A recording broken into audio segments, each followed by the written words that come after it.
मुंबई की एक विशेष अदालत ने बुधवार को उद्धव बालासाहेबांची शिवसेना के नेता संजय राउत को मुंबई के उत्तरी उपनगरीय इलाके में एक पुनर्विकास परियोजना से जुड़े मनी लॉन्ड्रिंग के मामले में जमानत दे दी।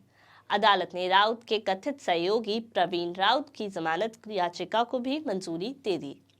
नमस्कार, मेरा नाम है काशफा विशाल और आप देख रहे हैं न्यूज़ीफाई।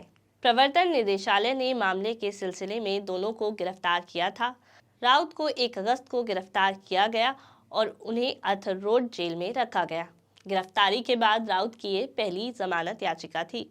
उन्होंने सितंबर में ये कहते हुए जमानत के लिए अदालत का दरवाजा खटखटाया था कि उनके खिलाफ ईडी का मामला सत्तारूढ़ दल द्वारा सामना किए गए विपक्ष को कुचलने के लिए दायर किया गया था। राउत ने अपनी याचिका में कहा था कि वे 18 साल से अधिक समय से शिवसेना के वरिष्ठ नेता हैं और ये मामला सत्ता के दुरुपयोग और राजनीतिक प्रतिशोध का एक आदर्श उदाहरण है।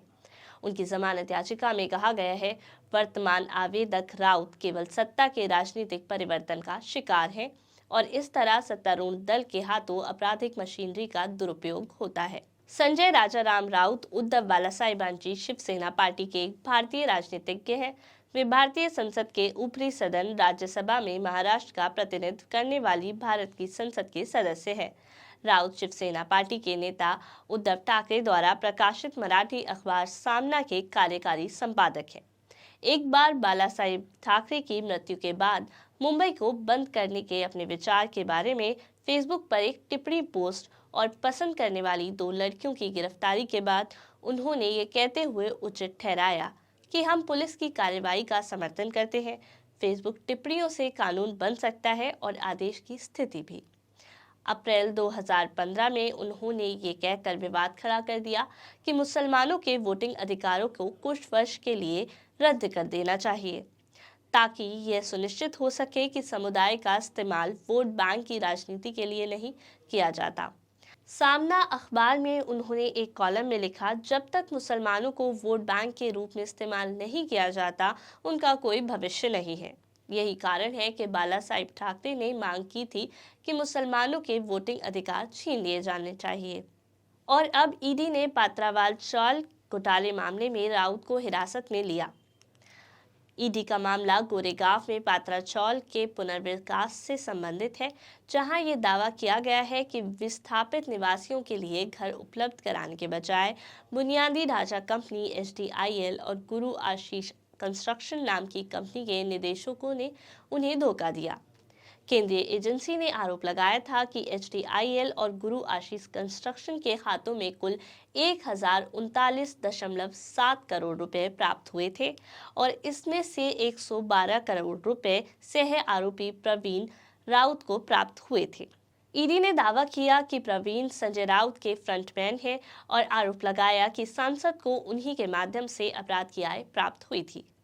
एजेंसी ने पहले आरोप लगाया था कि राउत मामले से जुड़े 1.06 करोड़ रुपए के लाभार्थी थे। बाद में उनकी जांच में 2.25 करोड़ रुपए का भी पता चला। संजय राउत द्वारा जमानत के लिए दायर किए जाने के बाद ईडी ने राज्यसभा सांसद के नाम पर मामले में पूरक आरोप पत्र दायर किया। ईडी ने आरोप लगाया कि राउत पुनर्विकास परियोजना में इसके गर्भाधान के चरण से शामिल थे। आरोप लगाया कि वे 2006 से संबंधित बैठकों में शामिल हुए थे। ईडी के आरोप पत्र में आरोप लगाया गया था कि प्रवीण सरकारी अधिकारियों के साथ संपर्क करने और अनुमोदन प्राप्त करने में इसलिए सक्षम थे क्योंकि अधिकारियों से संजय राउत के साथ उनकी निकटता थी। ईडी ने यह भी आरोप लगाया कि अपराध की आय का उपयोग अलीबाग के किहिम में जमीन खरीदने में किया गया था। राउत के वकीलों ने तर्क दिया था कि पुलिस द्वारा दायर मुख्य अपराध ने जिसके आधार पर ईडी का मामला दर्ज किया गया था, मुंबई पुलिस ने 2020 में प्रस्तुत किया था कि प्रवीण की जमानत पर कोई आपत्ति नहीं की थी और क्लोजर रिपोर्ट दाखिल भी की जाएगी। वकीलों ने यह भी प्रस्तुत किया था कि कथित रूप से अपराध की आय के रूप में धन के बारे में स्पष्टीकरण प्रदान किया गया था। तो कैसी लगी आपको हमारी आज की ये खबर? कमेंट बॉक्स में जाकर हमें ज़रूर बताएं और भी नई खबरों को जानने के लिए हमारे चैनल को ज़रूर सब्सक्राइब करें। और अगर आप ये वीडियो हमारे फेसबुक पेज पर देख रहे हैं तो इसको लाइक और शेयर करते चलें। आज के लिए इतना ही, कल फिर मिलते हैं किसी और नई खबर के साथ। तब तक के लिए नमस्कार।